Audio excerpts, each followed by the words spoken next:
It's time for a Siskel and Ebert Burt Reynolds Shitty Film review. Jack Warner, filmmaker. Really? Yeah, I make adult films, exotic pictures.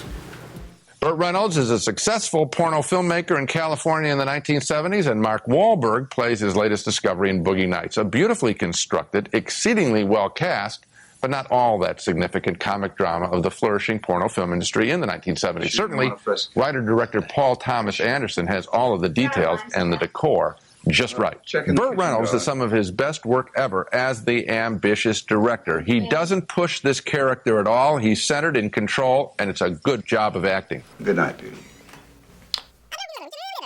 She's a mother to all those who need love. His young protege, played by rap singer turned Calvin Klein model Mark Wahlberg, has been hired for his sexual stamina and his size. You ready? Yeah. Okay. You're gonna make your entrance through this door right here. No call to action. At your cue. You got the lines of the scene? Other characters in the porno industry include one played by Don Cheadle. You have to get a new look. Why don't you get a new look? I particularly want to praise the casting of this film, in big roles and small, by Christine Sheaks. Every role of the large cast is perfectly realized.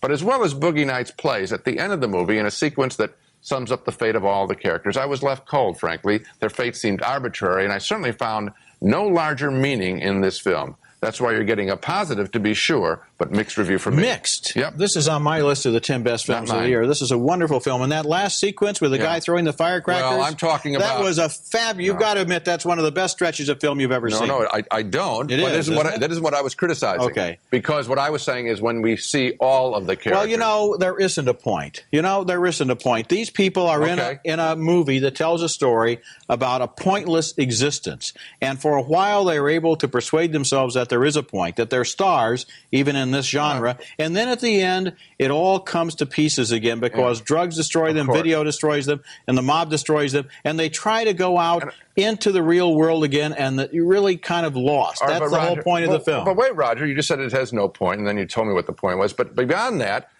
that isn't enough. This is the kind of... Now, I want to tell you the excellence. Wait a second. I am praising the film for its excellence, but it doesn't tell me anything that I didn't know about this world, or that, frankly, if I gave you a camera and shot it, I'm talking about script-wise, not execution. Oh, listen, you can't make a film that good. Think about the Julianne Moore character, this woman who has left her husband and her child, who wants to make it as a... who is really supportive and encouraging and nurturing to the other people in the film, but can't do anything for herself. That's an excellent Talk about the Burt Reynolds character. Talk about... I already did. Talk about... I praised him. You praised him, but you didn't really give an idea of what a fabulous job he does of trying to keep these sad, losing, drifting kinds of people together. This movie shows an entire world. It's a sad world. It's an isolated world in which the dreams of stardom nevertheless keep them going. The dreams of stardom. And that's the end of this Siskel and Ebert Burt Reynolds Shitty Film review. Don't forget to like and subscribe to get notified about new videos and original Burt Reynolds content right here on the Gator McKLUSKY channel.